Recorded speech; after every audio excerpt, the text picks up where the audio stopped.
Welcome to the February 13th meeting of the Rutland Town School Board. If everyone could please rise for the Pledge of Allegiance.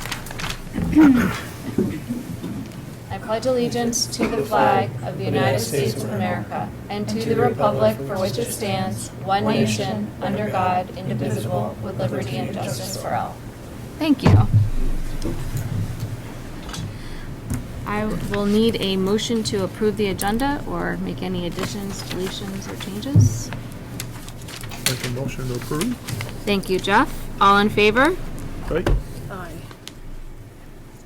Aye. Thanks. Unanimous. Teacher, staff, and community concerns. We have no one from the public here. So anyone online?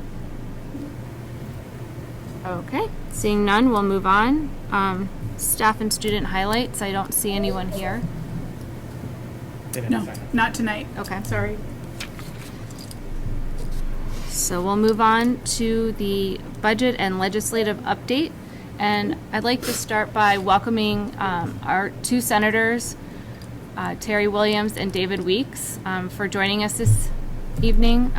We asked them to come and just, because they're both on the education committee, just shed a little light on what's going on in their committee as far as our Rutland Town district cares about, I guess, what's new. One of which being Act 127 with the pupil weighting affecting us in the budget this year. Turn down that blower again. Sorry. So, do either of you want to? Yes, he does, and I want to thank him for spending time giving us some insight as well on Act 127, and we'll talk about that a little bit more later, but if you want to just shed some light on what's been going on in the education committee and what bills you have that affect us. Hey, Terry, yeah, I'll kick off. So good evening. Thank you for the invite. As you all may know, Terry and I are both new into the Senate, into the legislature. We are on the Education Committee. We've been tracking the school budget issue. Certainly this year, we were talking about school financing last year as well. But let me just first see if you guys are aware of the new bill that came out of House Committee on Ways and Means, H 850. Yes, we are. Okay, so again, Terry and I are not on the money committees. So the effort in the House Ways and Means and in the comparable committee in the Senate, they do a lot of this work closed door until their product is done. We were getting a little bit of intel off and on over the past, through the weekend and late last week. But we just got handed a copy of H 850 this morning when we showed up into the Senate chamber. So, we're still digesting the intent of H 850. So we probably know about as much as you do in regards to what the intent of the new House bill is.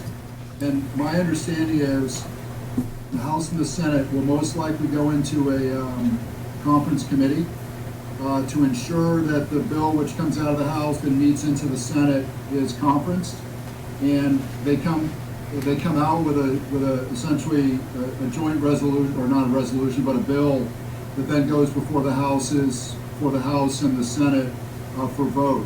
So again, we're still digesting this. This is H 850 is new to us, but it is clearly a reaction to the statewide concern about education costs.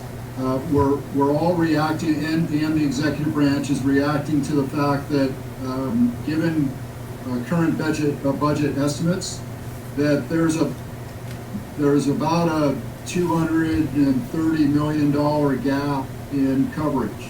So therein lies one of the fundamental problems is no one was anticipating that type of growth. And we understand that a lot of this is in reaction to Act 127, and and each individual school boards, districts desire to keep themselves healthy, but then react to the 5% cap, et cetera, the different mechanisms in Act 127. And in dealing with the new weighting issue to recognize students in a district which may require a little more expensive Resources? sources. Right. Yeah, so that's not a lot of good information. It's probably not a lot of what you didn't already know, but we're still digesting this. And again, Terry and I are not on the money committees. We're observing this. We're the new guys in the wrong party, and we're watching how this unfolds. But we're happy to answer. Yeah, please, go ahead, Tim. I can add something to this. There's an excellent article in 7 Days magazine dated 9th of February that basically entitled "Lawmakers Support Amending the Law and Delaying the School Budget Votes." If anybody's interested in that, it's probably easy reading. I probably could read it to you in 5 minutes if you want to know more about it. Thank you. Are there any other bills that you see as affecting Rutland Town as a district in your committee right now? School education specific? Yes. Well, let me pause for a second. Let me grab my notes. Terry, if you can think of anything offhand, I'm going to... Yeah, I can tell you. There's right now we're building a committee bill, which is taking a lot of things like Holocaust training. We're talking about that, making a policy for the school districts that don't mandate that training. We're also talking about expanding it to genocide training, so it's not just the Holocaust. We talked about that today. We took testimony on it. Tomorrow afternoon at 1 o'clock, at 2 o'clock actually, Dr. Levine's going to come in from the health department. He's going to talk about a bill that I put in, which is for my constituents, H-284, which is cell phones and electronic devices in school, in the classrooms. We have a list of testifiers ready to go with that. The first testifier on that bill was Attorney General Charity Clark. And some may know that the state of Vermont is involved in a lawsuit against Meta, which is formerly Facebook. And she was very much in favor of the data that we provided. So go ahead, Dave. You got your agenda? Yeah.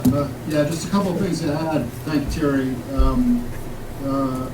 There's a lot of activity, as you can imagine, concerning PCBs, testing in schools, mitigation, and how to proceed. And that effort, apart from the efforts which have already begun, the testing which has already begun around the state, we're still trying to figure out where to go with that and what standards to use, whether they're Vermont state standards or EPA standards, and we're trying to get clarity in how to react to that, and then also how to deal with the mitigation for the PCBs that are discovered.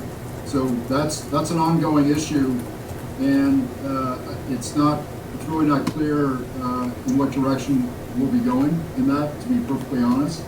We understand that the estimate right now from Department of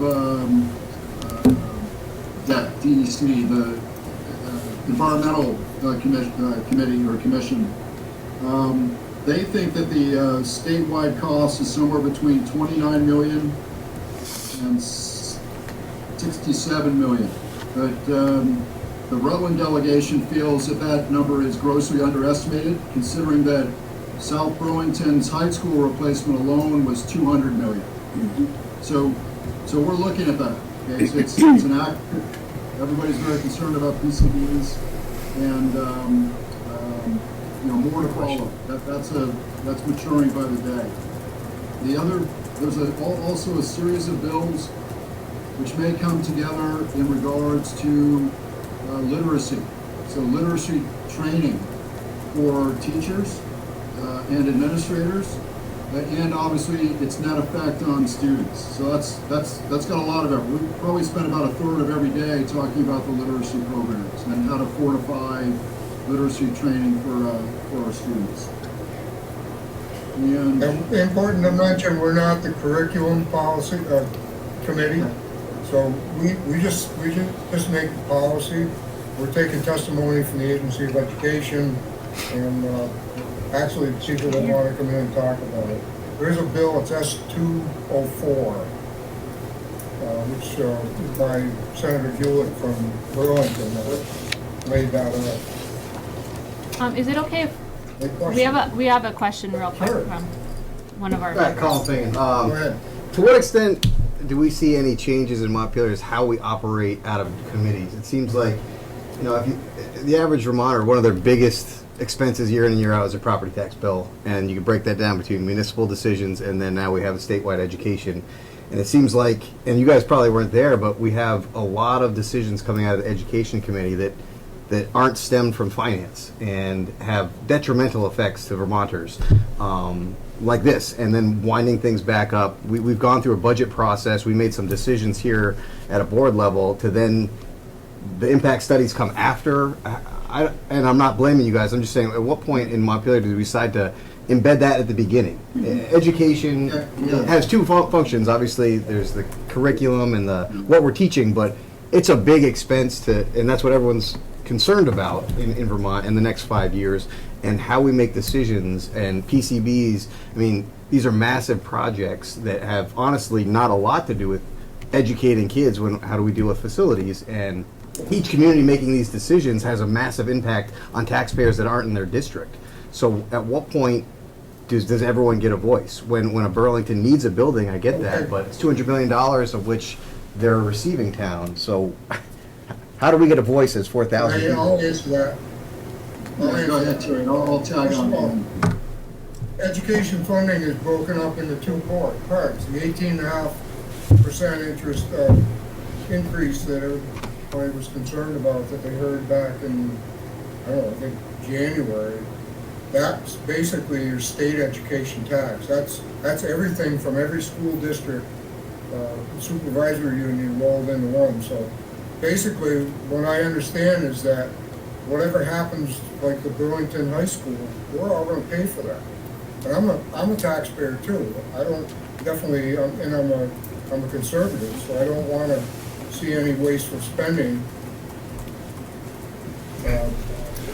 I can only use this for about 3 more months, but I'm brand new at it. It's going to take you at least one term to figure out what your job is, much less how to do it. So Senator Weeks and I sit across from each other in two committees all day long, and we're the voice of conservatism. So we don't like overspending, and unfortunately, a lot of this stuff was in motion. Act 127 was put into law back in 2022. So if you look at the 7 days article about amending the law, they admit in there that they made a mistake. They wish that they hadn't put Act 27 into effect. So, and then above that 18.5% is local spending. So that's probably, it tells it, and the Joint Fiscal Office estimated that 5 or 6 districts would use the rate protection.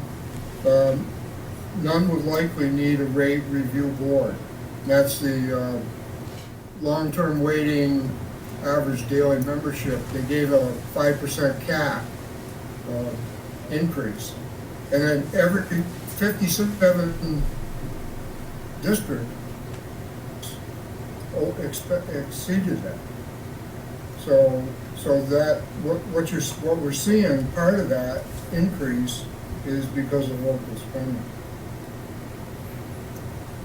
Yeah, hey Terry, you want me to chime in? And I know you're a business manager. Yeah, go ahead. Okay, so I wanted to offer that, again, we're new guys, but in comparison, this session compared to last year this time, I think we're seeing a change of perspective. Last week, in the Budget Adjustment Act, which was, how to basically settle out the current fiscal budget for the current year, there was a very heated debate on the floor of the Senate for about 3.5 hours, which was moderate Democrats versus progressives, and the majority of the progressives were all out of Burlington. So I'm just offering it kind of an antidote. They were both pushing each other for the same money. The moderates were looking to become more fiscally conservative because they've recognized that they've overspent, and that policies, bills like laws like Act 127 are having a significant negative impact across the board for taxpayers. So that's one innuendo is, those guys have a great deal of friction. This is very, very recent. The other observation I'd like to give you is that my experience last year was we would pass a law, spend a lot of money, and in the law we would have a study. And the study was to determine what the right answer was on how to spend that money. Well, they've already committed the money. This year, there's more talk about doing the study first, analyzing the problem, and then following up, coming up with the appropriate solution on how to solve that problem.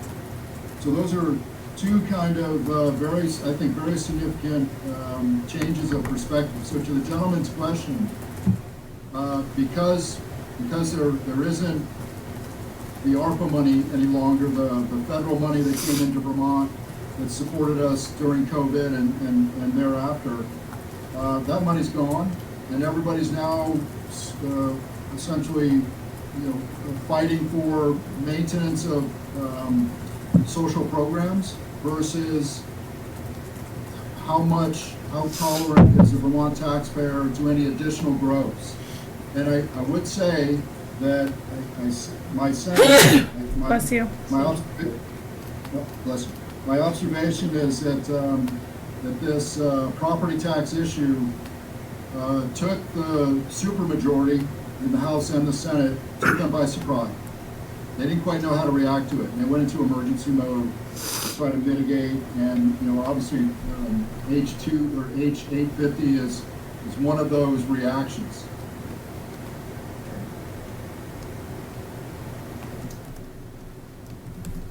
Thank you. Yeah, thank you. Does anyone else have any questions?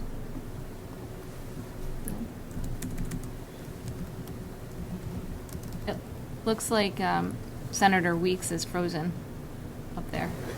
Yeah, Poor guy. Fiber up here. but I can tell you, Okay. I think kind of add what you said. No fiber up there. The money tree behind the State House is kind of overwatered and under fertilized. And we're all competing for the same pile of money now, so. And the voters, the taxpayers and the voters are not happy, so. Yeah, hey, we gotta Terry. do what we can do. Yep. Yeah, hey Terry, let me give you guys on the board just one example. You all know that last session was the school meals, universal school meals passed. Yes. Okay? 32 million, $30 to $32 million right there in one bill, and direct effect on school budgets.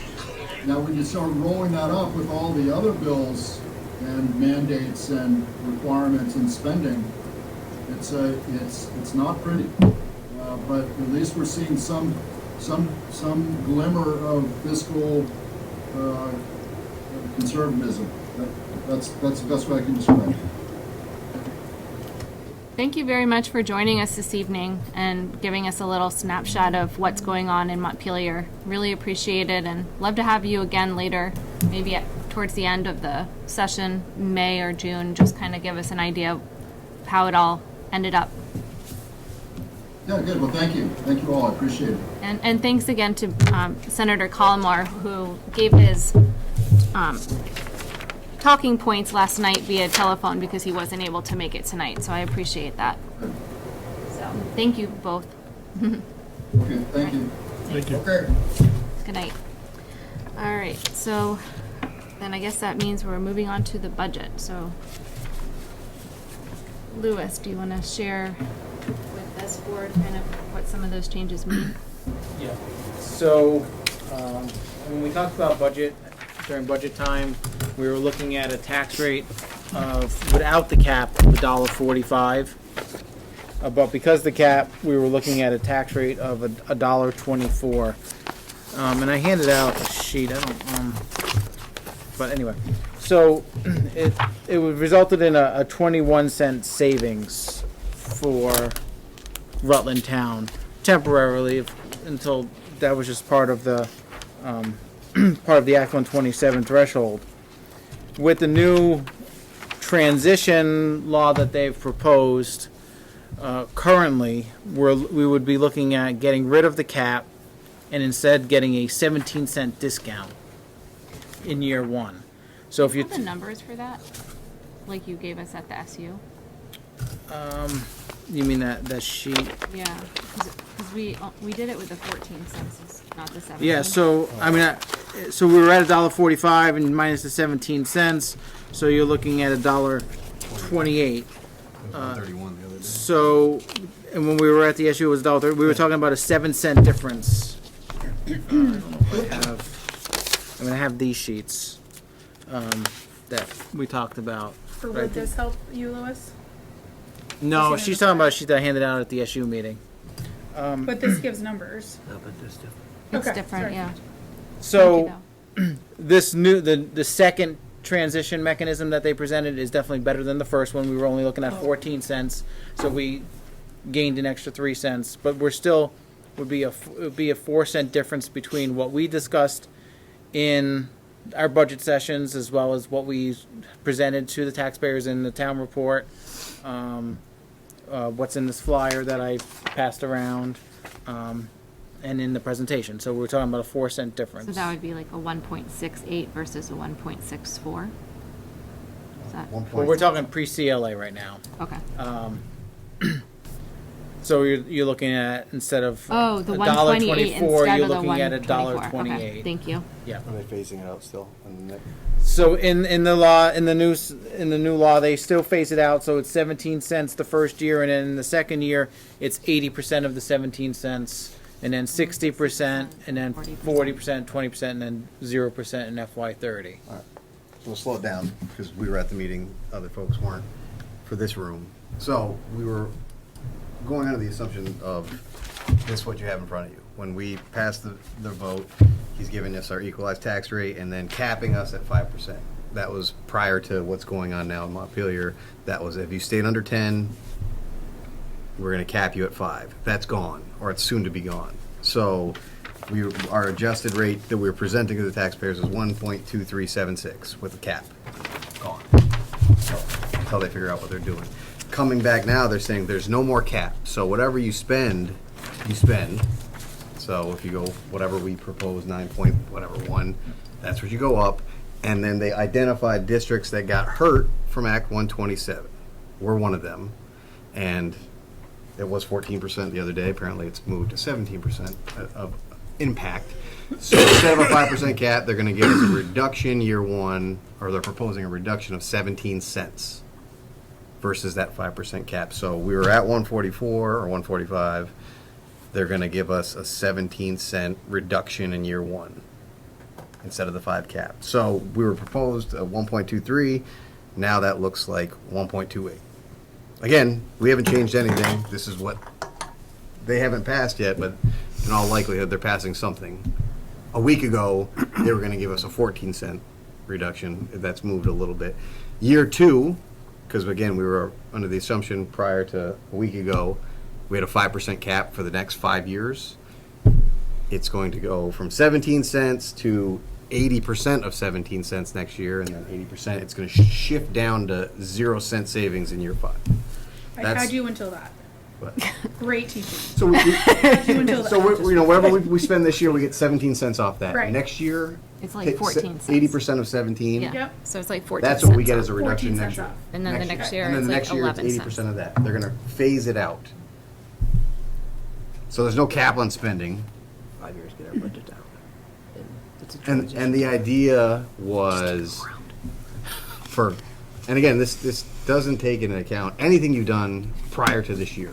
How responsible you were up until right now does not matter. It's all about, okay, we're broken, let's fix it. If you overspend now, we're going to penalize you. We had some districts reaching for cash that they had for cash. And one factor also is the shift in the way we weight pupils. Yes. So that's a big shift. It's not the same formula anymore.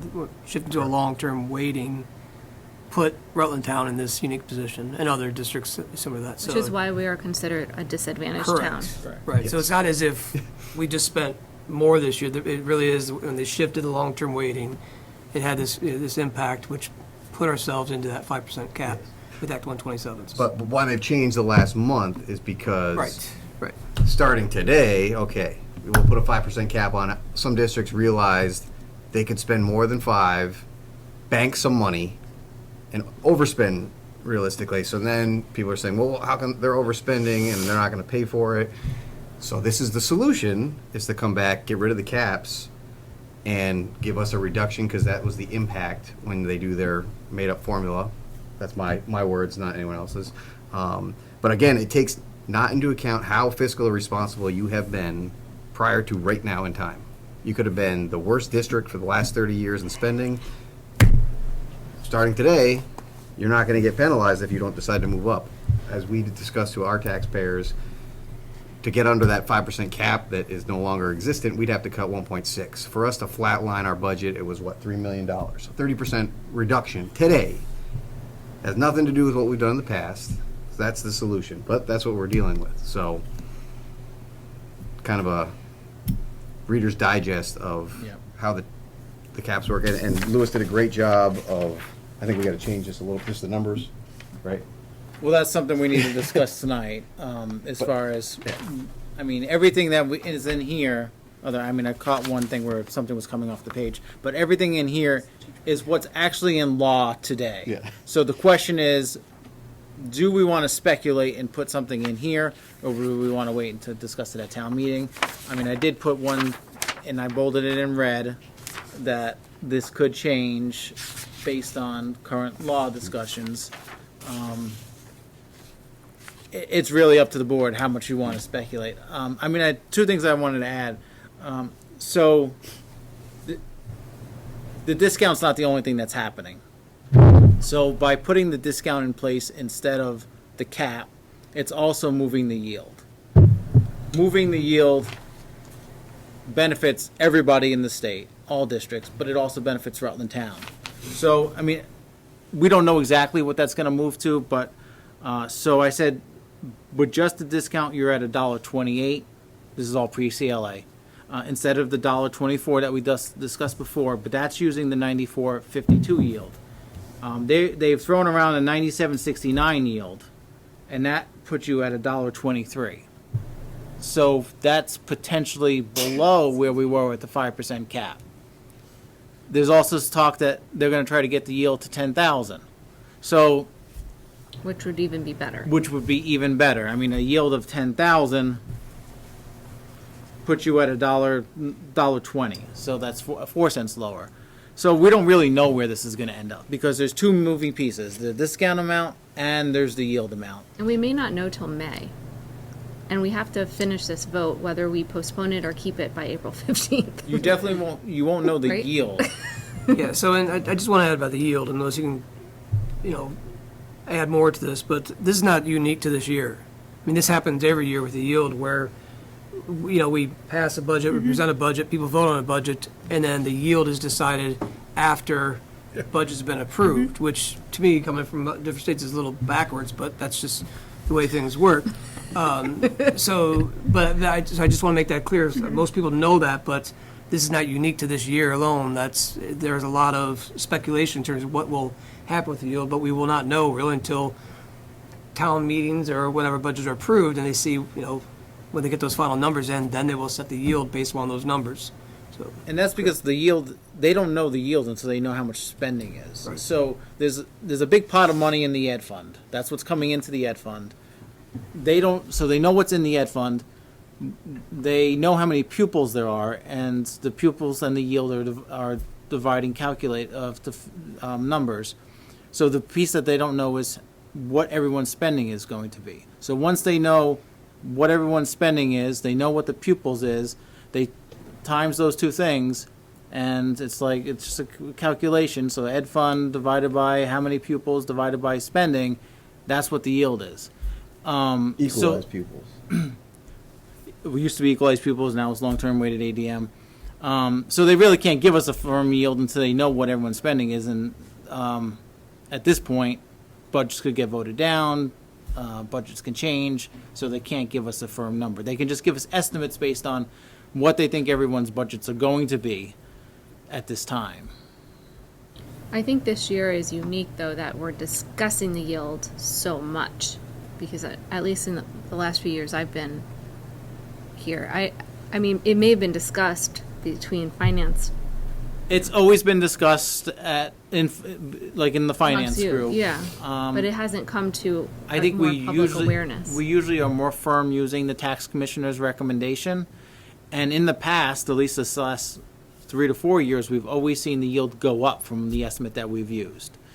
I think this year what's different is that this Act 127 is really damaging the yield and really causing a lot of uncertainty as to what that number will be, because spending is a lot higher than they anticipated. But it sounds like their hopes of this new mechanism will not hurt the yield as much. Yes, They because thought. what was happening before was if you had half the state capped at 5%, then the rest of that money was then spread across all the rest of the districts. And then if you had some at 4, they would then eventually go to 5, and anything over 5 then got spread amongst the rest of the districts. And so they were estimating that everybody would reach the cap, which would just plummet the yield because spending, everybody was just capped at the 5%. The hope team is the individuals who are at the 5% cap and saw a loophole where they could go up to 10% without impacting their local tax rates, and so they put additional funds in their budget. The hope is that these boards will go back and revisit that and then lower because that cap has been removed. And so that's where they anticipate spending to be down, is there are some districts who, and I just use Rutland Town example, where Rutland Town, make this very clear, because there's a separate issue for a bond. Rutland Town could have looked to add an extra million under the old cap, $1.5 million, $1 to $1.5 million without impacting local taxpayers, and actually lower the amount on the bond, but chose not to do that because they were being more fiscally responsible. While other districts were saying that's opportunity, like, hey, that's free money, let's go after that. And so, but Rutland Town did not decide to do that. Said, kept that money out for school construction onto a separate bond issue. And so, but that's what they're hoping, is that individuals who made those decisions will go back and say, we need to rethink this. And, while they may have added, say, $3 million, $4 million with that cap, now we'll go back and say, well, now, we're on the hook for this. How do we then bring that money back or bring our budget back in line, which would then reduce the overall spending and yield and things on those lines. So that's what they're hoping that this allows boards to do. Whether or not boards decide to do that or not, I've heard mixed, reviews from around the state. And even if they don't lower their budgets, they're not capped at the 5%. So if they did spend that extra $5 million and are at 10, 12, 14%, they're now paying for that. Right. They're not. It's not being shared. It's not being with passed everybody. along to everybody else. And because they say that 10% is that 10% window, but that was 10% on spending per pupil. And so the thing that we looked at when we looked at the modeling from last year is our pupil count jumped by almost 100 pupils from last year to this year based on that prior year modeling. So when you look at even though we were at 9.5% increase in ed spending, that wasn't our spending per pupil increase. We were actually at a -2 spending per pupil increase. Because when you take our total ed spending divided by our Louis, pupils can you say this it year. again, just make sure people Yeah, understand that's- that? 'Cause I think that's an important piece of information. So the 10% threshold was based on your spending per pupil for this year versus your spending per pupil for last year. So Right. if you took our ed spending from last year, divided by the Act 127 number that they gave us for last year, which was 650 pupils, approximately, I have it in my binder here if you want me to find it, and you compared that with our spending per pupil this year, we were actually at a -2 spending per pupil. And that's because the pupil number that they gave us for last year was a lot lower than this year because they changed the method in which they were counting free and reduced. So this year they added anyone that was eligible for Medicaid was now eligible to be direct cert, and that increased everybody's free and reduced percentages, which then increased their Act 127 pupil weighting. I think, to your point, Tina, the reason yield gets talked about every year, but it hasn't in most circles in 30 years, because Act 60 was the last time we had a massive overhaul in the state when your property taxes went from local control to we're going to publicly statewide fund education. We haven't had a massive overhaul like this since then. And back then, I was in grade school, but that's what people would be talking about, and it's our job to educate our community, at least, to, like, you know, things haven't been changed like this in a very, very long time. And what is yield, and what is, because I had some people stop at my house today, some friends, and just say, you know, like, how do we know what we're spending locally, and to educate them on the terms of it's, you know, it's not just spending per child in your community, it's per whatever the new terminology is, per pupil. We don't have 769 kids that we're educating in Rutland Town, but for the formula the state comes out with, we have 769. But if you looked at the pure numbers of students going through this school and the kids we're spending money on in high school, that can be how much we're spending per kid, but that's not actually what bakes down on a piece of paper that the state's projecting what Rutland Town spends per equalized student. So kind of, if you can, walking, you know, your friends, your family, your community members through how we spend in the state. And a lot of it's way out of our control, but, you know, our per pupil count went up 230 kids this year on paper. And then the yield came down, and yield's going down 38%. Great. Well, per spending's going up 18% across the state. So how are we doing locally is what we can, and we have to kind of deduct through the numbers is how much are we spending per student here is adequate, what are the stuff we need, and we're going to get whacked in taxes, but we're representing our community with a budget that I think is reasonable for what we need for our kids and what we're trying to build here.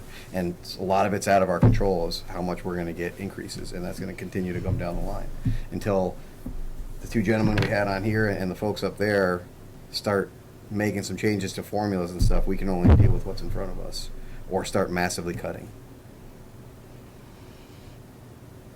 And I think we do a pretty good job. I think our administration does a pretty good job of spending, and we have some projects like the second floor that can massively help us.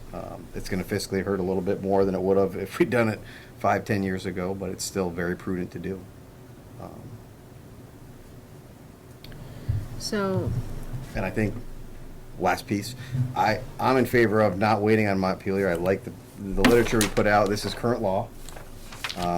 I'm happy to discuss with any community member what could come down the line, but I think Louis is putting together exactly what happened last year. This is what we passed a month ago with the information and knowledge we have as of law today, getting this out to our community. And if things change before town meeting day, getting that information out to them, because I don't want to hold this vote up till May or April. I think we have a traditional, I mean, things always change in Montpelier and in every state legislation after the fact. So I think we present the best knowledge we have to our community members, and they can make a vote on town meeting day. And if we have more information before then, we tell them. And as soon as we can afterwards, what's the impact?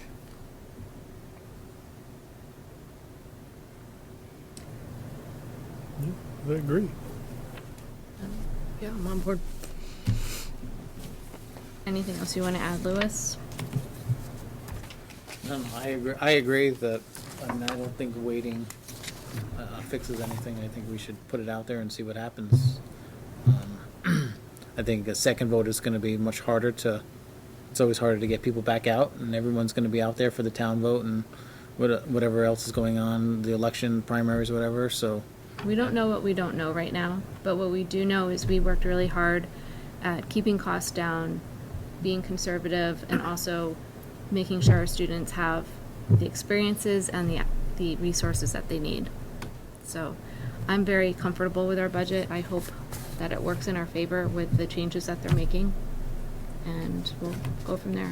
Tina, can I add one more thing? Yeah. I think it's important for the public to know, because I know you heard Senator Weeks talk about ARPA or ESSER funds, and I think you find a lot of districts and supervisory unions across the state have, over the past couple of years, had used those funds to provide programs, resources, staffing. I think one of the things that we here at Rutland Town and the SU really committed ourselves to, thanks to the board and our administration, was that these positions were going to sunset as we, so at the end of this year, we weren't looking to add additional staff or programs, and so we've built up capacity. We had plans for social, emotional, academic, and how that was going to work, but we're not finding ourselves in the same position in other districts where all of a sudden we have a handful of staffing positions that we now have to fund on a local budget. Those have all moved away, so I think we've navigated that. We've done a nice job of navigating that. So when people will ask, well, you just all these ESSER funds and now we're paying for it, it's like, well, no, you're not, because that's out of the local budget. All the ESSER funds and programs and resource staffing will be sunsetting this end of this year. So I just want to make that known, because that is something which we hear a lot about, is just that positions or programs are in there because we've overspent and now we have to pay for it. That's not the case. So That's a great point. And I think, speaking of hopefully people listening, but like Digger came up with that too. It's not all 127's fault, and there is a lot of that. There's healthcare that's out of this board's control, and healthcare costs rose dramatically, and prescription care costs, and that's for our employees, and that's just something that it's out of our control to negotiate, to even work with Blue Cross Blue Shield to get those cost control. But and I think I like to use the word grant or COVID funds, because not a lot of the non-education world knows what ESSER funds are, but it's essentially grant money that came through the COVID federal programs. And to Chris's point, and I wasn't even here, this district and this school has done a great job in not creating positions with grants, because that's the problem. When that grant and that ESSER funding disappears, you've created a huge budget that you had free money. I mean, it's federal taxpayers' dollars, but this free money, and then a lot of places around this state, like a lot of places do, take that grant funds, they create positions, which is great for what they need, but when that grant disappears, so does the funding for it, and then you need to get that in your budget. So we didn't have this massive problem where we overfunded with other people's federal money and had to backfill that, which is why we're seeing big jumps in some districts that use that as a crutch, and the crutch is gone. So that was kudos to this district, and that leads me back to unfortunately, it doesn't matter how fiscally responsible you were the last 4 or 5 years. We're still faced with a statewide problem that the way we fund things is statewide. But we've done a really, really good job as a supervisory union, as a school, to not do that, to build a budget that's fiscally sound year in and year out. And we use those funds to create some great opportunities, outdoor stuff that they were kind of there for. But we're not missing those funds today. We'd like to have them back, but it didn't destroy our budget.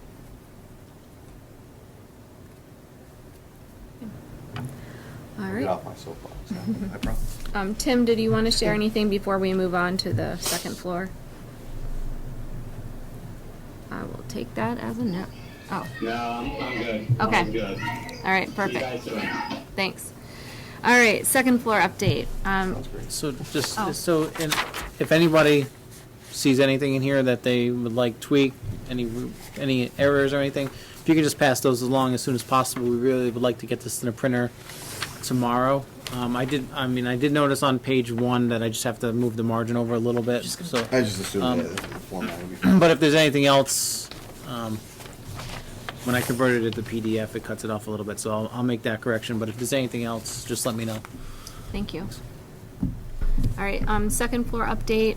We had a meeting here a couple weeks ago and had a good number of parents, a student or so, and Sophia from the Rutland Herald, and some select board members that came and shared their concerns, asked questions, and also took a tour of the second floor space.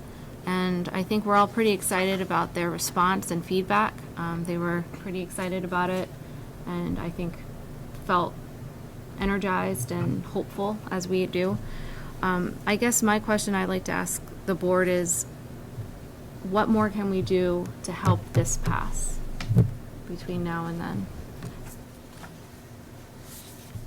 Do you think we're good? Or do you think that we can be more aggressive? You know, trying to reach voters, letting them know why we need it, why it's important for our students and our school. The one question I keep getting is, what is the use going to go towards? If, you know, from people, like, they like the idea, but they just want more concrete, you know, what's going to be up there, who's going to use it. So if we could somehow, I don't know, you know, get like a small, like, thing. Like a postcard or something? Yeah, something just to put out there, that we can, or maybe attach, I don't know if you want to attach it to this, or, even the plans, you know, like a small picture of the plans that we showed people. Well, my thoughts were, and Tina shot me down because I guess it was a bad idea to laminate and put it outside, but maybe have them. I mean, we get a lot of traffic. It was the outside part. A lot of traffic at the basketball games. To have the plans up in a laminated form where they can walk in and see them as they're coming between here and voting day. Potentially putting them at town hall so they can see it. You know, I get the same thing, like detail. It's like, well, I mean, what detail do we get in the fire and police? Like, they're going to police, they're going to do fire stuff. We're going to expand 7th and 8th grade. Like, I think I'm happy to get more detail, but it's space we need, space we can utilize from pre-K all the way through 7th and 8th. Obviously not that space, but the whole school will expand. But just getting those plans out there, and I think the item I've had some conversations, and I think with the select board is, people want to know what they're spending. So getting the estimates we have as far as the breakdown, unfortunately the cost is the cost. I think potentially we're gonna, if it passes, I think we do come in under budget once we do get actual bids and actual people coming in to do labor and work. Once you look at the space, but I think as much as we can, putting it in town hall, putting in for the games. This is the last week of games, I think. Okay. Or just, Yeah. for town hall, I don't know how many people, foot traffic or anything. Yeah. Not Not a much. lot of traffic. Yeah. We can stick it to the side of our cars. Just kidding. Magnetic Can't go outside. Tina decals. said it's going to blow in the wind. Sarah, did you want to answer her Yeah, question? I remember years ago, unfortunately when our budget did not pass a few times, Mary Ashcroft Billings started a committee with board members that just got the registered voters, the list, did some calling, and they got together and had postcards that the board members just signed saying, please remember to vote, just personalized to the registered voters in the town.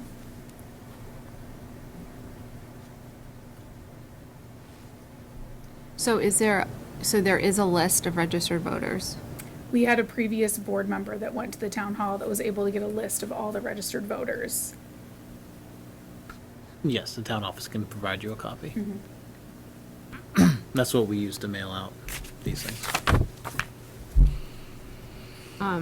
Do we have the capability of creating a postcard, or would we want to put something in with this that has a little bit more information about the second floor? If you wanted to put it in here, it's just a matter of We're what gonna be do mailing you this want to take anyway. out, Yeah. or do you want I to don't add, think we have or time. what do you want if you want to add a whole other page? Well, that's what I'm thinking, another page or something. So I think if you added another page, you might actually have to add, they do it as an 11 by 17, and then they fold it. Or if we just make the print smaller, we could fit a third here or I think something. it's gotta be big. Got an older population. Okay. So how much would it, if it moves up one step, would that be about the equivalent of a postcard cost in postage if it went up one level? Is that what you're saying? If we add another page, I think it would increase the postage? what I was saying is, I don't know that we can add another page. I think we might have to add 2 pages because the printer does it as an 11 by 17 that they fold. So a double-sided 11 by 17 that's folded. So if you were to go with 2 pages, it would be another whole set of this, double-sided. That might be too much information. Well, 1 page could be the plans, nice and big, right? So you're gonna have 4 pages that you, I don't know.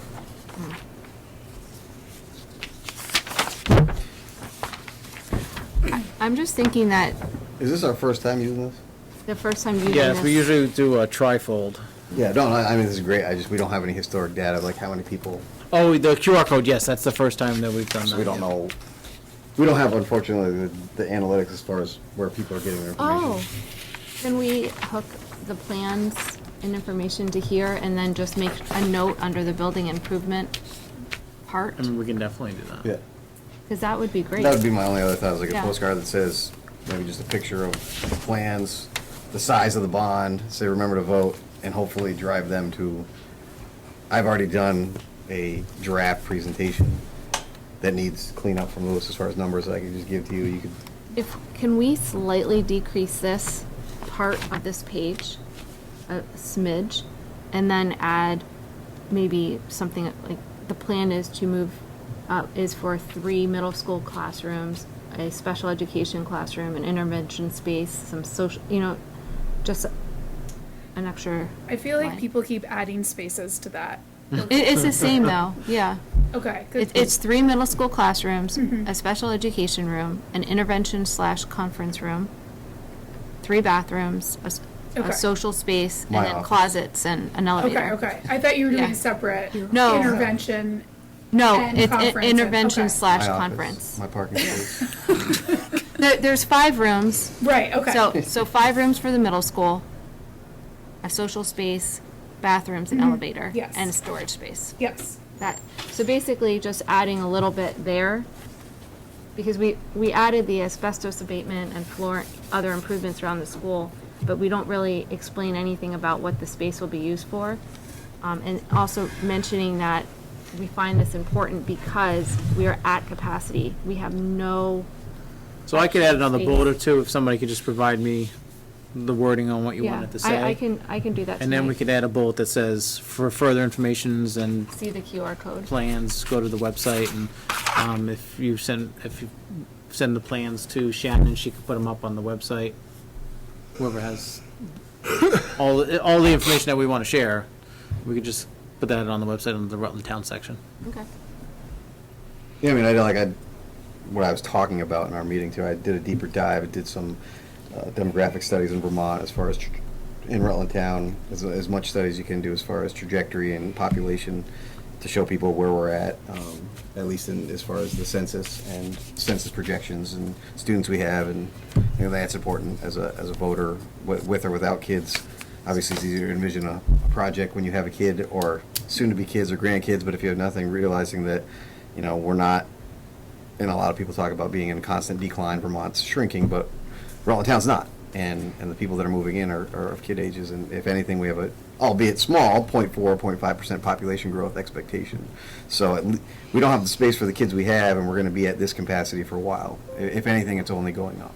So having that data out there, if people are interested. I'm a numbers person. I mean, also show them, like, if it was the opposite, I'd want to know too. Like, if we were expecting 100 less kids in 10 years, this is a pretty poor decision. We already have 42 kindergarten kids we're expecting. Yeah. Wow. And that's a lot. So we don't even, that's not with kids that register over the summer, so. And I anticipate a large class next year, because those are the COVID babies. There were a lot of babies.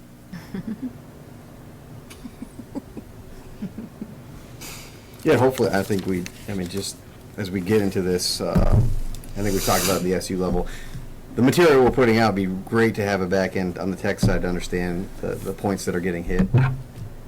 Are people using it? Are they looking at it? And especially that QR code would be great to have. data, how many people are actually seeing it. So to know how, to your point, I have no idea what's effective. Yeah. But we can figure it out from here, I guess. This hopefully is big, and hopefully people read the paper and they can see at least that she's reporting back the numbers, and Yeah. I think the older population is still reading the paper, but. Yeah. Thank you for being here, Sophia. And there was an article today in the paper. Yeah. Yes. That really. Yeah. And a couple, I think, letters to the editor and stuff. But Yeah. hopefully, everyone go to that QR and they can dive as deep as you'd like. That'd be great. Anything else before we move on? All right. New business? Nothing. Finance, financial reports, and trash removal bid from Lewis. So I don't really have anything on the financial reports. On the trash removal bid too, this is just more of an FYI. We did discuss this in length at the SU board meeting. We went back out to bid to try to see if there was other vendors that would service either one school or all schools at a cheaper rate. Unfortunately, we only received one bid, and that was from Casella's. And I did reach out to a handful of area vendors. They explained one of the main reasons for the increase was now from a few years ago was the new law requiring us to compost, which was not in place when we went out to bid in 2018. And that's right now we're paying $31 for a 32-gallon tote, and so it does add up. It adds up for each school and for the SU. I did request information from the vendors, an estimate of how many totes we're going through per building, so that we can start doing outreach to the communities to see if there's any farmers or organizations that have use of the compost, so that we can see if we can get rid of it at a lower cost. So that's still in the works, but at this time we're going to stick with Casella's. That's really the only option that we have. And I just wanted to mention that, and you may probably know this, we have 2 trash haulers in our town, Joe McCurrier and East Coast, that are in the town of Rutland. I don't know if they've ever, I think many of them, I did reach out. Casella's is definitely the largest, but I did reach out to a bunch of other smaller ones, and I don't think a lot of them have the capacity, and a lot of them end up outsourcing their larger accounts to Casella's, or they're currently in the process of looking for Casella's to take them over. That's what was shared with me, that they're doing a lot of maybe they're doing the residential ones, but when it comes to the schools, which larger accounts, they don't have the capacity. So, would you mind giving us a report on what you find out about farmers and the composting, and anyone else that independently collects it for next time? I was going to get the information as to how much we're going through. I don't know who farmers or anything like that. It was my the request was I was going to provide. You weren't looking out. No, for that. I'm going to provide that information to the schools and to the board. If they know of farmers that they want to reach out to, they can try to do that. But I'm not in with that farmer crowd, so I don't. Especially in 8 different towns. Okay. I will also also ask the person that has a business that collects compost and see. I did notice on Front Porch Forum that back in 2022 he had advertised for residential and commercial compost pickup, but that was 2022. I don't know if his costs have increased. Okay. So I'll reach out to him and report back next time too. But once I have that data, I will provide it. Thank you. We should have the teachers take it home. Save some money. I think we should get some pigs.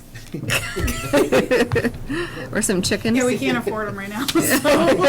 Proctor we used to give buckets to The pig farmer. the lady that comes here and does your. Yeah, Hillary Lambert. Yeah. Mrs. Lambert.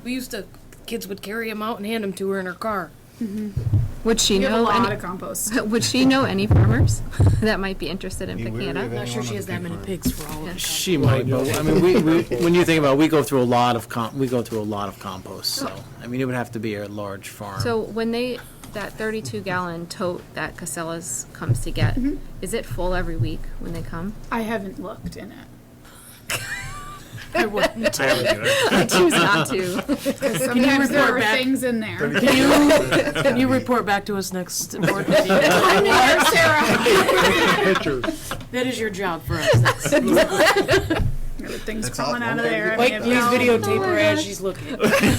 I used to deal with those all the time, Yeah, and there's always extra Something- living stop. creatures. in it. right. I can't even. What's moving under there? Oh my gosh. It's like the movie Tremors. You see, like, ugh. So you don't know if it's ever overflowing? I will just say I know that we've had to call to say this needs to be emptied and hosed out. Okay. So that was last year. I haven't followed up again. I can ask Kelly. It's not a common occurrence that has to I'd happen. I'd have to ask Kelly. I haven't since I may have yelled and ran. I have not. It should be directing me to several do so, I totes per will. week that we're Yeah. going through. Should be A several lot of totes? scraps Okay. in there. Yeah. I'd imagine, yeah. Just thinking of warm months. Oh, I can't even. You don't need to keep talking. I will follow up. Let's move on. Okay. All right. And did you want to talk about the bond information with yours? if- Or is that just for us to know? That was just an FYI. Okay. Yeah. Thank you. All right. Moving on to director's orders. I need a motion to approve the warrants. There's 3, I believe, in the packet. I'll make a motion to approve the warrants. Thank you, Abby. All in favor? Right? Aye. Unanimous. All right, approval of the minutes from January 4th.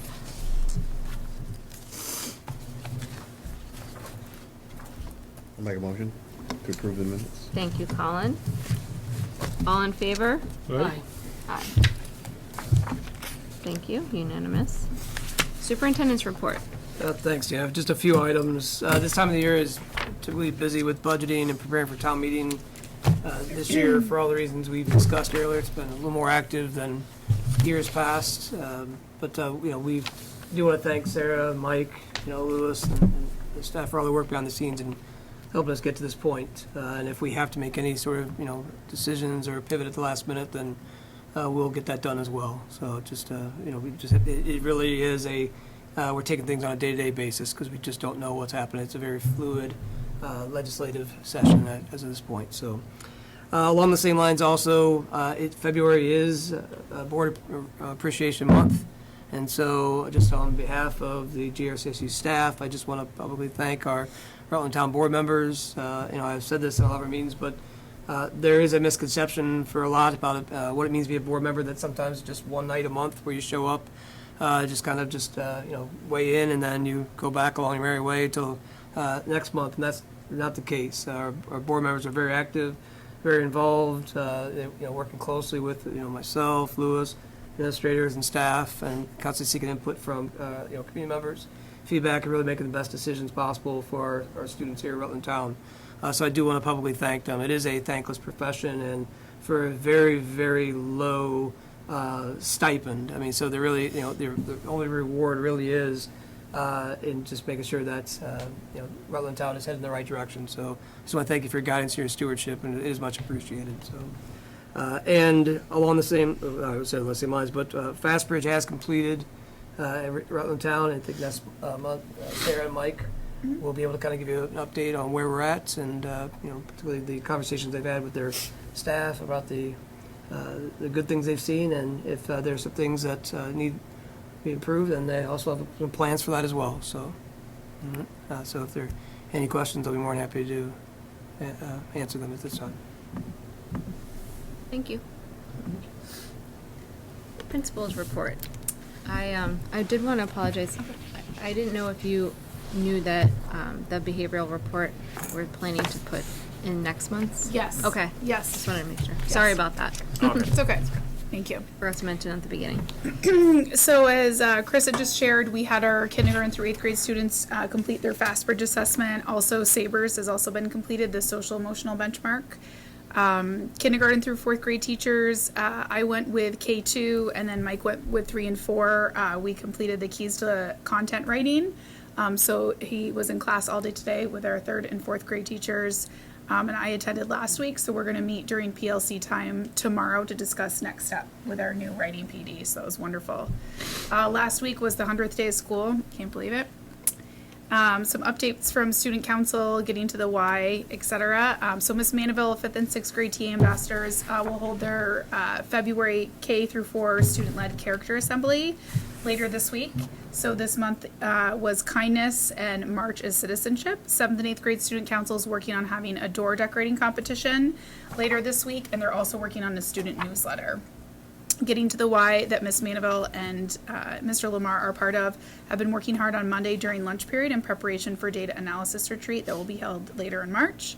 And then we had this Monday Ned's Mindset Assembly. They came for kindergarten through 6th grade. Also, thanks to Lewis, he helped secure a grant for Rutland Town. We've never been eligible for this before, for fresh fruits and veggies.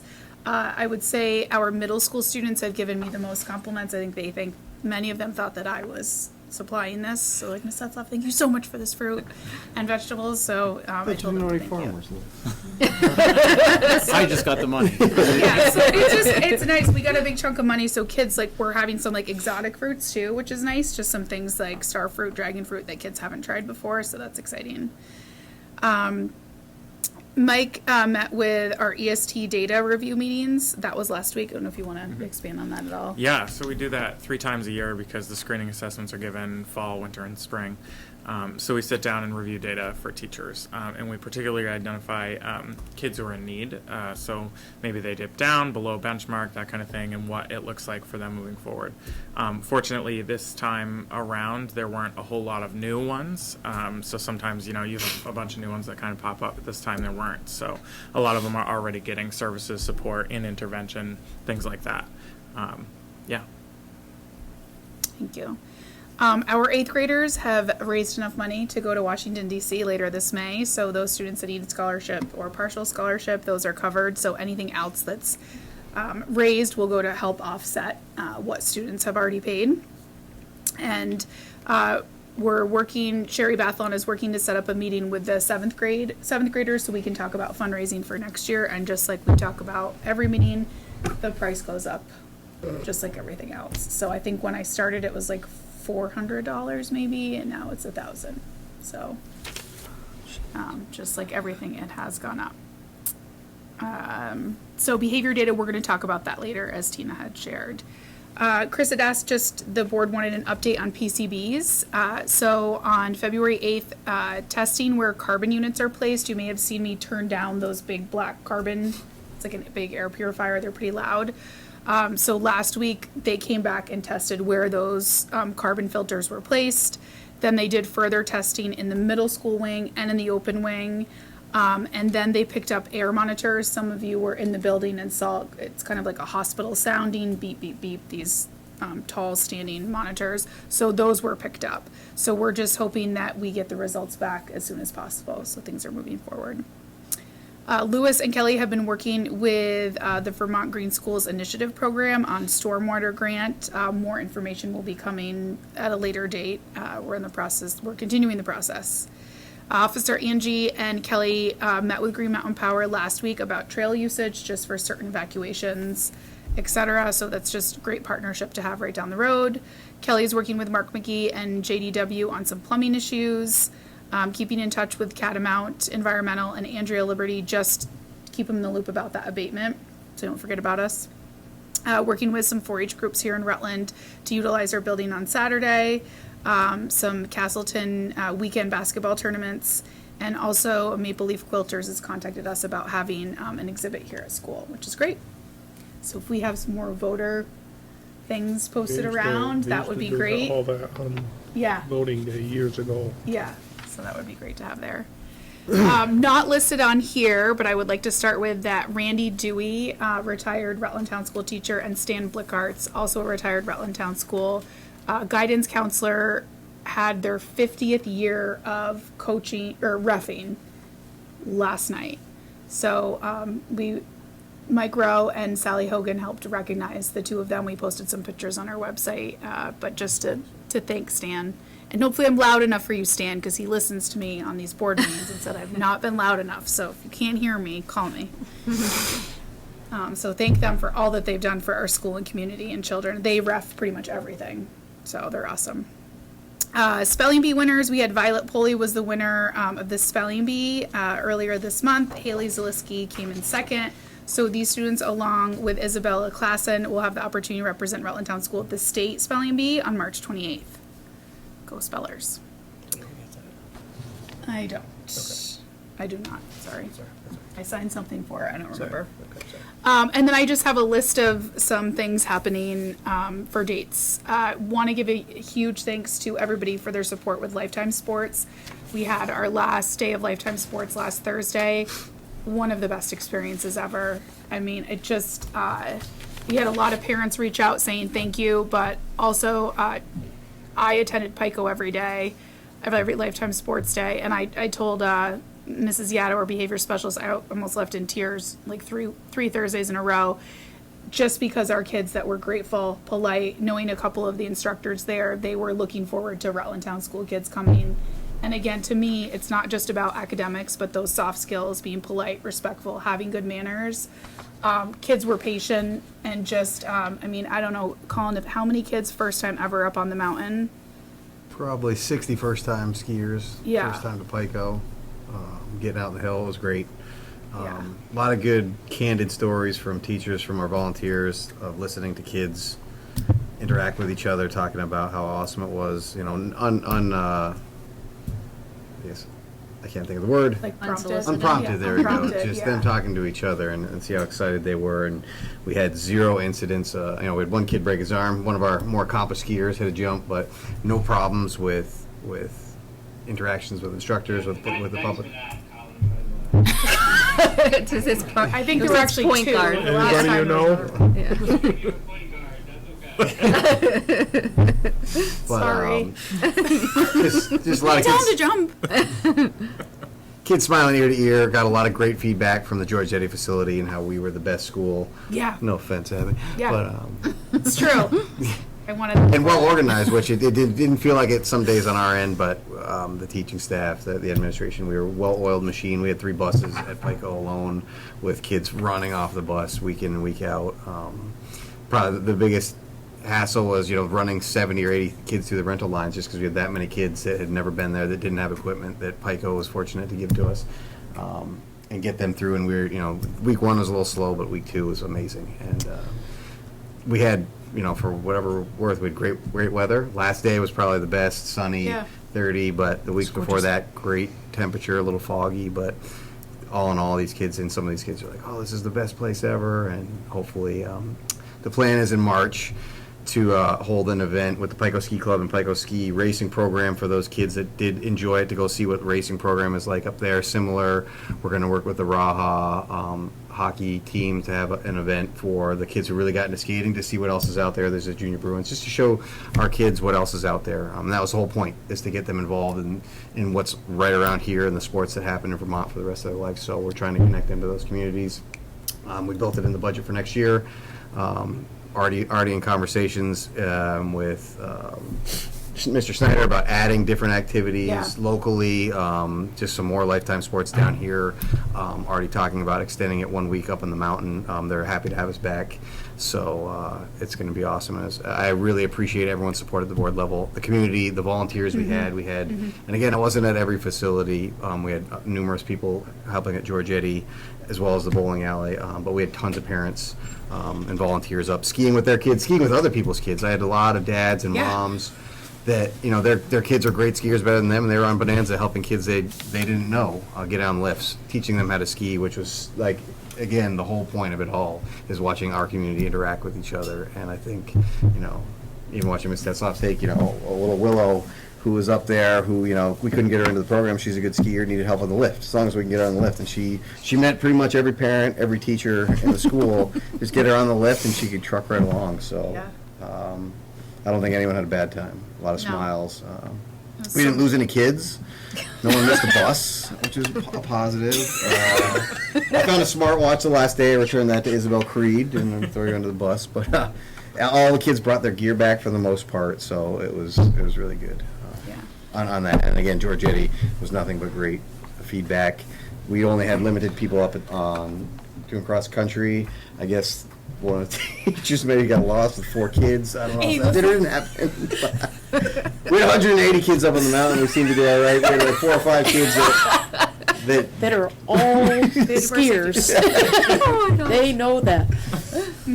I do have to say, I, for 7 years, have tried to keep Pico quiet for my little daredevil, and all he has talked about is becoming a snowboarder because of lifelong sports, and has told me that he's going to sign up even if I don't sign him up as a snowboarder next year. So thanks, I appreciate it.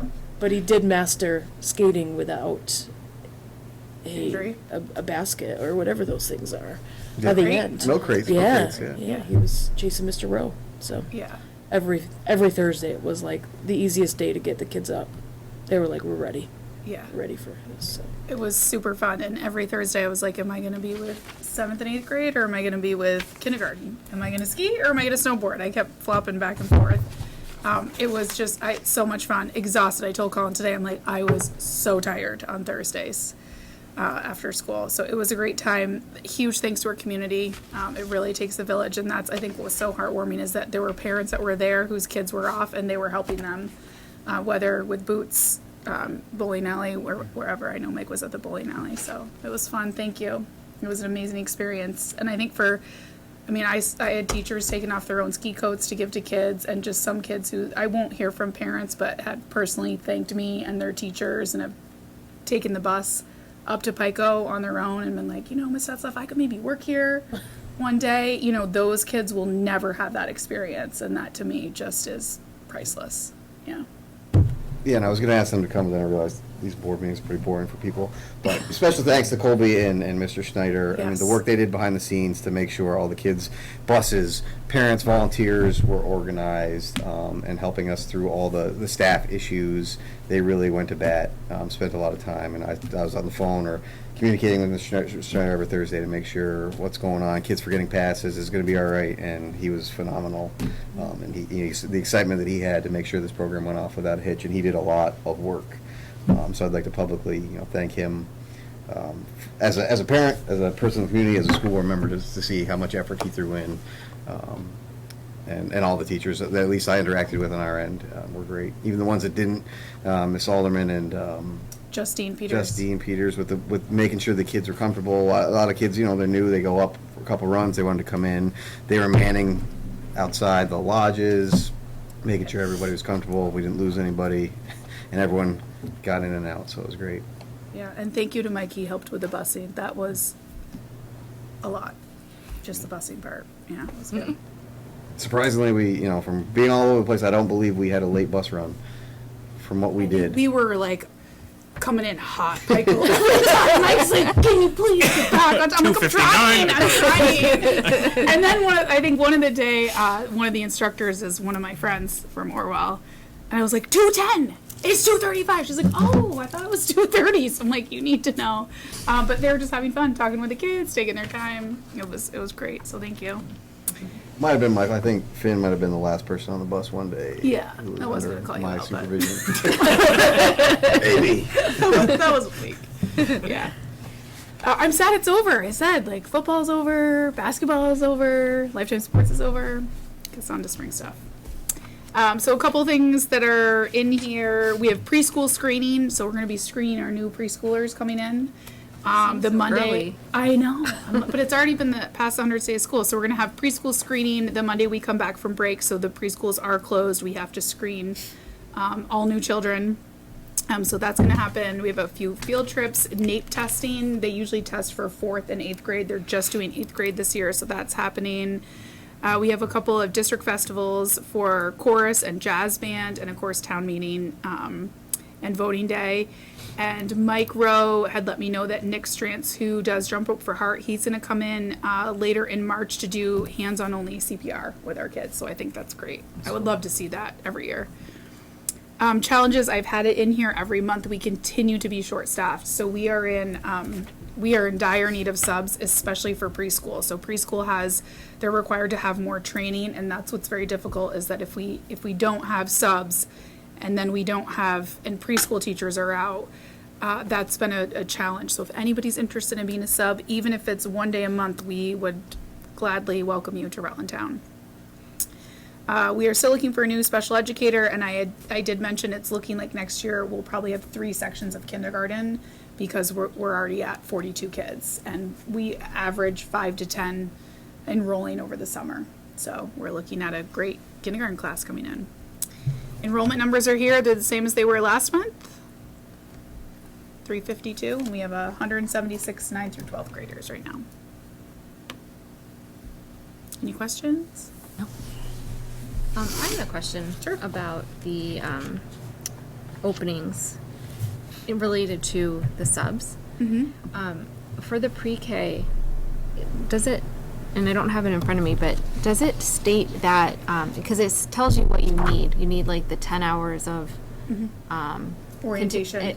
orientation and the CPR first aid and CPR, but I'm not sure if it said which will be paid for, or because they don't have to have it before they apply, right?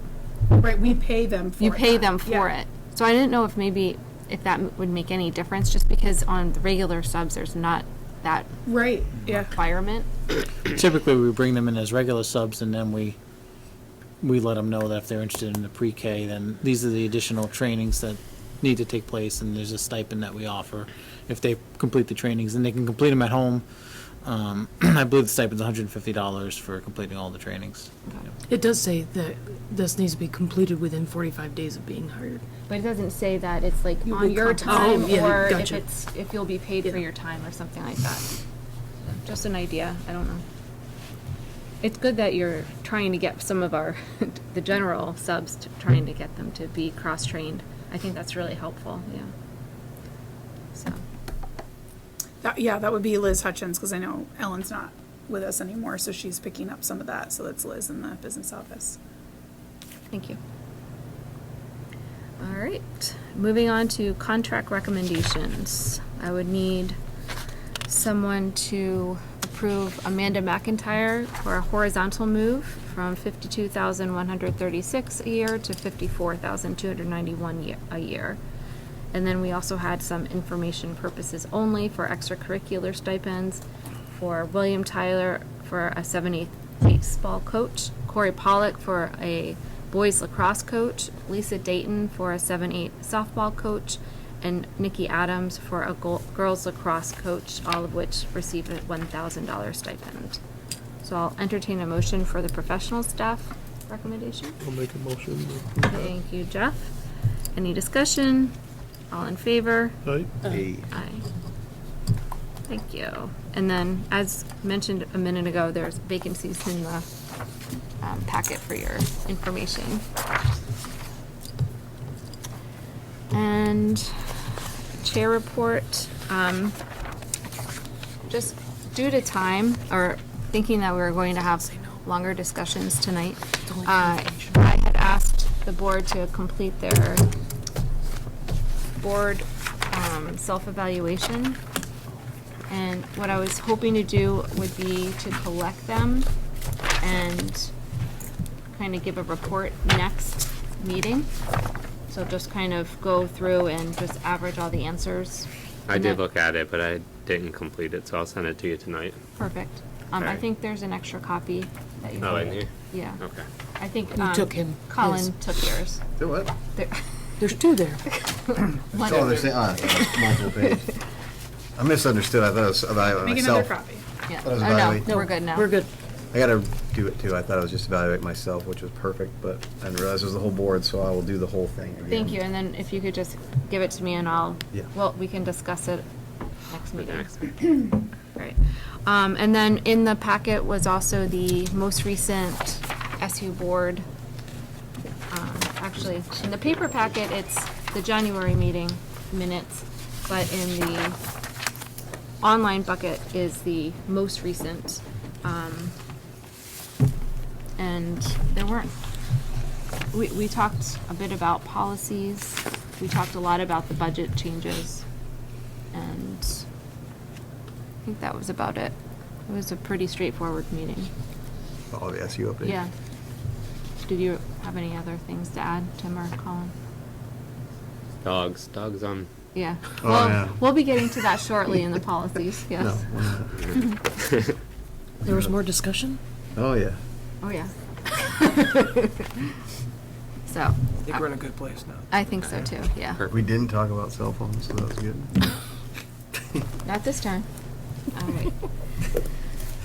All right, so then, just also a heads up, Josh Stevens, who runs an adult softball league and uses our fields at Northwood Park, last year was his first year as head of the softball team, but he took it over from someone that had been using it for years. And he would like to put in some work into the field. He's already done a little bit with nicer benches and things like that, but he wanted to make the fields better. So he is going to, I think, give us a proposal that we will discuss next meeting and potentially take action on. So we're going to try to put the proposal in front of our lawyer and just make sure That's okay. we know everything about it. Okay. Has he talked to Mike about it? I don't know, but it's our land, so I think Right, that, who maintains it though? Mike? right, so, Maybe they should do something. so we will make sure that he's aware of the situation too, yeah. Okay. And I know that we had talked about over the summer as one of our board goals was to make sure that our facilities were safe and usable. Usable. Yeah, and I don't think our school uses that softball field, is that correct? No, it's a gorgeous field. Yeah. Maybe you could look at our field. Because So- ours is not usable. So. So I As long think as, that, who maintains the fields, Kelly? Yeah, and As long as he's working with him. yeah, are you Well, talking it's a about our different softball field. field here? So- There's two different fields. Yeah. There's one. Right, the Northwood one and this one. yeah. Who and- maintains that? So he doesn't maintain that in the summer. Which one? The one here. I think that was one of So the Josh concerns too. Stevens was talking about the one at Northwood, but over the summer, we were talking about the one here, Right, needing some, right, and Kelly, TLC. I had circled back and Kelly usually, he doesn't maintain that during the summer because it's not being used by Rutland Town Sports. and she wasn't. It's yeah. rec that's using it. It's not, so that's why Kelly's doing like Ball building doesn't use stuff. it, none of Like these he's use not it. maintaining that for rec. He will when middle school sports start. Now, you No. love that Which to be field? done by the This athletic softball field. Yeah, the one outside the school. It's used by who? So the rec leagues use it during the summer, and Kelly's like, I don't maintain that for all the rec people that use that, because he's doing other school stuff within the building, not maintaining the softball field for summer softball Why, leagues. why aren't they? So then that would be a question for Mike. Yeah. that makes- Because if it sounds the- like 'cause that if the rec- gentleman who's using it up there is interested in keeping. Well, your softball field here is not even up to, like, the bases aren't even right. The pitcher's mound's not even correct. So, I am not. A No, I'm just saying, Yeah, They changed the whole field a few years ago, and in my opinion, they messed it up. they did because what? we Messed expanded it it up. so we could make it a lacrosse and Right, and they Soccer. basically, yeah. Anyways, So it could, could be corrected. yeah, without I affecting the lacrosse Whatever. field? I mean, I would just if you want to, do you want me to have Kelly talk to you, Abby, or to, Call me, absolutely. okay. Yeah. Yeah, because I told him after our board retreat, and he's like, I'm not maintaining for rec programs and summer softball because he's doing all this stuff, you know, Jeff, to get school ready. So he's I like, never touched it during the summertime. Right, that's other what than mowing. Yeah, so But Up to when the year No. got started. I went that's through when he and goes to trenched edge it and everything do all that. Yeah. and cleaned So I think everything it up. would be worthwhile to maybe have Mike talk about that next time too. Yeah. Because if we're making decisions on the Northwood softball field, and maybe the decision is that it makes more sense to have the softball team play at that field versus this one for their games or something like that. It's different dimensions. You would have to have a whole. I don't know. It is. Well, I think It's, Do one we of the play reasons- soccer out back yeah. at games Yeah. for 7th and 8th graders? Yeah. on that field? Yes. Not Northwood? Yes. We have to have a discussion about all of this then. I was unaware of that. We play lacrosse out there too. All right. Not for today's discussion, but we had to evaluate. I know. You've already told me. Superintendent Sell's daughter has come in and had comments about our field out back too. I didn't play back there. What- We went to Northwood. So Hey, listen, if you come to where I live, Soccer, this is like soccer. glorified out They back. play lacrosse out there. well, And soccer. They're Yeah. spoiled with their field at Mums. Yeah, but so. it's not being spoiled. Well, they might be up there, but There they are. I've played on some pretty bad softball fields, and ours is dangerous. It's pretty Like, rough, yes. Yeah. I mean, our bases are not to code. So I think that, and this is something that our board had mentioned as our board goal was to assess the fields and make them as safe as possible for our kids. So I think March with that coming up would be a good time to discuss it. So we'll put that So on. I'll touch base with Mike and Kelly, and Yeah. I just may have them touch base. Kelly knows softball. I mean, he coaches softball, so that is not my area of expertise. My daughter plays. I did not. I played lacrosse. I don't know. So, but if it's not safe and not up to code, we need to address it. Northwood is a beautiful field, by the way. Well, that might be. Well, easy well, fix. and now knowing that it's somebody independently, maintaining that field. Well, There's they adults haven't up been doing much. Well, he did this past year. He did, try to make it usable for their team, but he wants to do more, and I think that's what he wants to approach the board about. But he'll come up with a plan, and we can discuss it, and then that information I think from Kelly and Mike would be helpful when we're going forward with whatever Josh Stevens asks. So, thank you. All right. Moving on to policies. So we had one second read policy, F2, search and seizure of students and property by school personnel. I would take a motion to move that or to approve it. Make a motion to approve that. Thank you. Any discussion?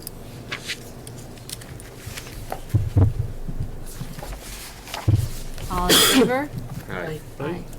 So that was unanimous. All right, then we had 5 first read policies. I'll take each one at a time.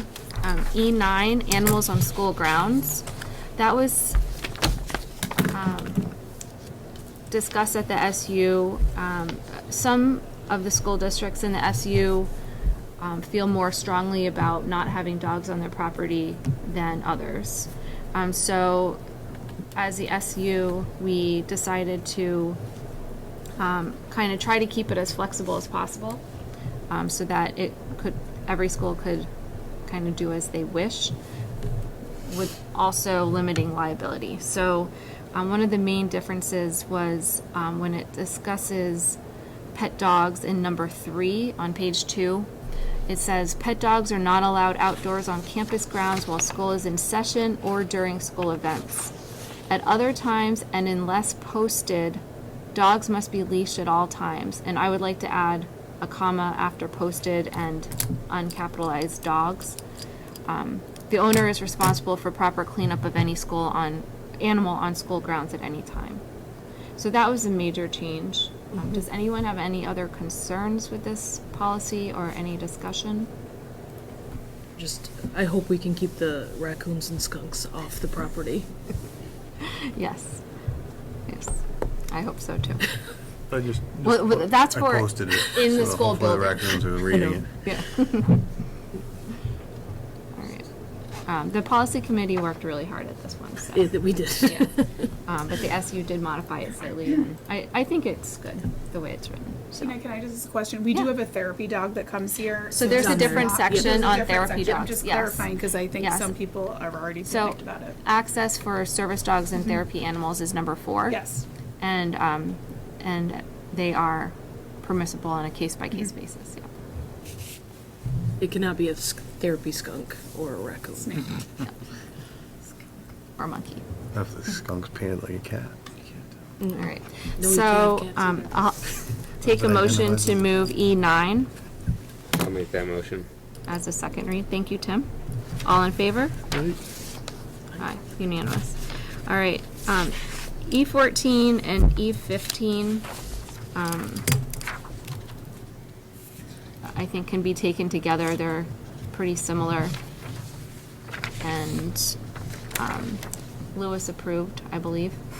We had Lewis, look them over and make sure, that they kind of worked for our school. So does anyone have any questions on E15 or E14, the fiscal management and general financial accountability, or the capitalization of assets? Then I will take a motion to move them Motion approved.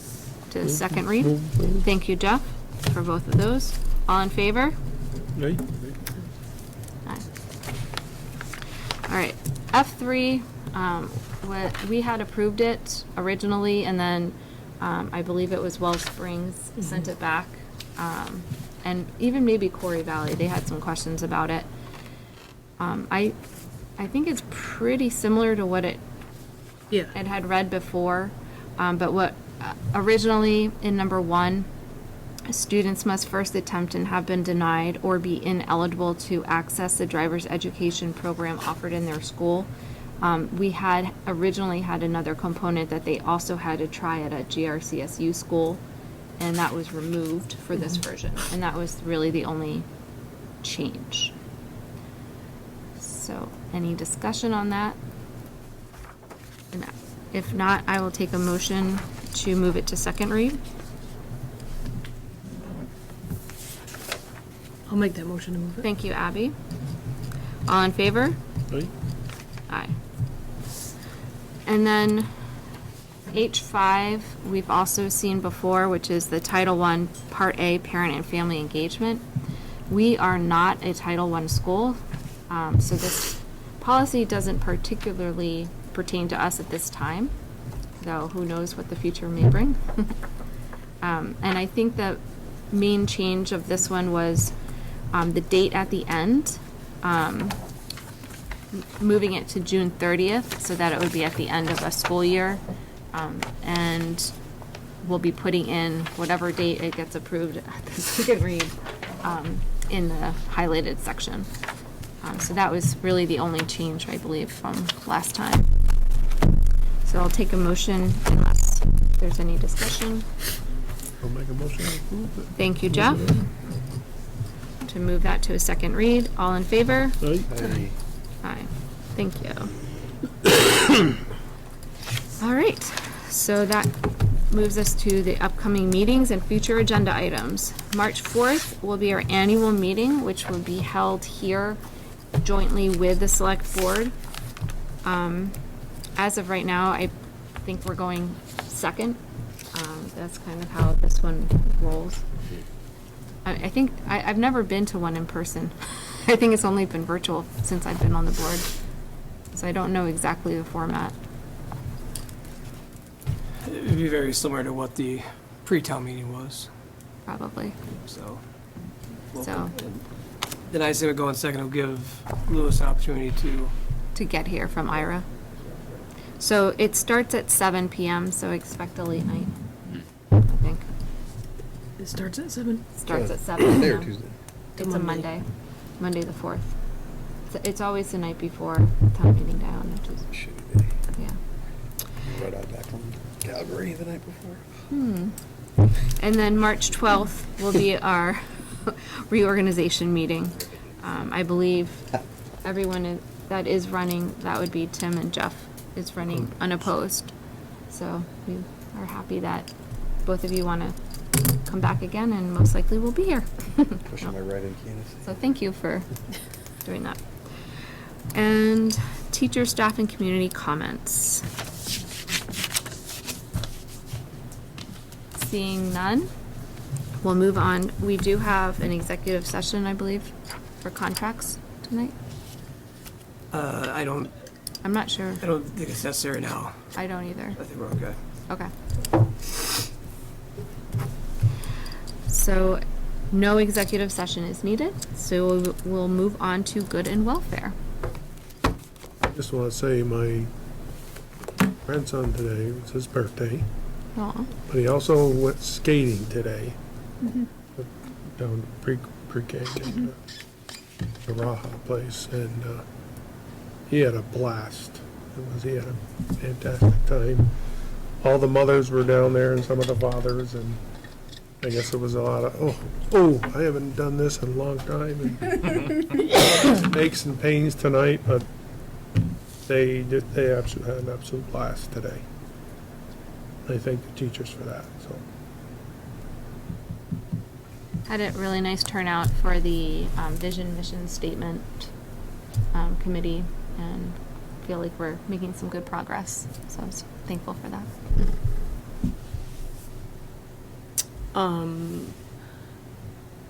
I think Mike Rose sends it out, the tune in for Tuesdays. On Mondays. On Mondays.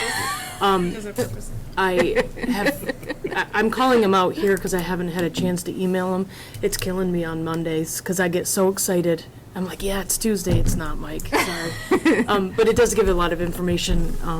I thought I had a responsible 7th grader, but I learn a lot more from his emails and things I'm supposed to be doing than I thought she was sharing. So thanks, Mike Rowe. But if you could just move it to tune in on Tuesdays, so I don't get excited. He could schedule Sunday, but I think he just does it. Because he can. So. I think me and Sarah talked about it earlier, just super pumped. I mean, the last time we had a meeting was before we had Lifetime Sports. We had 5 overwhelmingly successful weeks, and I was able to participate in every day, watching kids get to learn how to ski, kids who'd never been to the top of Pico, intermediate skiers get up to the top, the smiles, learning that kids who weren't even there want to join to come up the mountain next year, which is literally what it's all about, and understanding how demographics changed and financial situations from when I was a kid, and how many folks haven't had access to Pico or seen that, and to see all these kids get up there was unbelievable. And I think, not that I have the research to back it up, but a lot of these kids will now have more positive associations with coming to school and watching their teachers be involved, and teachers they didn't have, and getting them to know each other, to just the support, and hopefully some of them are more troubled kids in difficult homes having more excitement to come to school and to see what we can offer them, and learn about life, not just science, math, and the boring stuff. No offense, but it was awesome, and I'm looking forward to next year. And again, I can't thank you guys and the community for the support, and all the parents, teachers who jumped right in there and helped out. So thank you. Well, I wasn't here earlier, so I do want to thank the legislators that were here. I thought it was really useful, actually. Just because, like, you can email and you can reach out and you can listen to the minutes and things like that, but as a parent of 2 and things, when do you really find that time? So it was great to just have some even 20 minutes of engagement from people who are there in the committees, listening to these conversations, and knowing that they're going to bat for us in some capacity. So that's great. And then part of the reason I wasn't here was it was the last game for the Rutland Town 5-6 boys, who finished the quote-unquote regular season 16-0, but they are signed up for the Glodzic. So they'll be competing against 14 other Rutland County teams in mid-March to try to bring that home. So and I love it just because I've seen so many different programs, and you see some of these like really strong high school programs now, and it started at a young age. And these boys have been together predominantly since 3rd and 4th grade, and kind of we pegged them early on as just good kids and athletic kids as well. So we started an AAU program with them to kind of keep them playing together an extra few months, and they just they really bonded, and it's been a lot of fun. So. And to your point, like you said earlier, about what people say about at Pico, about just their demeanor and thanks and all that, you see the same thing with the sportsmanship of those boys. So so it was awesome. So that's it for me. 6 weeks from now, we should be back, right? We'll be back for the project. Steroids, you know, they're those crazy things. Louis, plug yours. I did forget to mention in the chair report that the negotiations committee, instead of being 2 members from every board, they're now asking for 3. So when we meet next month, we'll be having a 3rd added. Oh, thank you, Suzanne. I'm sorry that she hurt her arm. Oh, Fractured her arm last day. that's a bummer. Plug So. yours. But she did have a lot of fun. So yeah, so that's good. All right. Well, we take a motion to adjourn. Make a motion to adjourn. Thank you, Jeff. All in favor? Right? All right.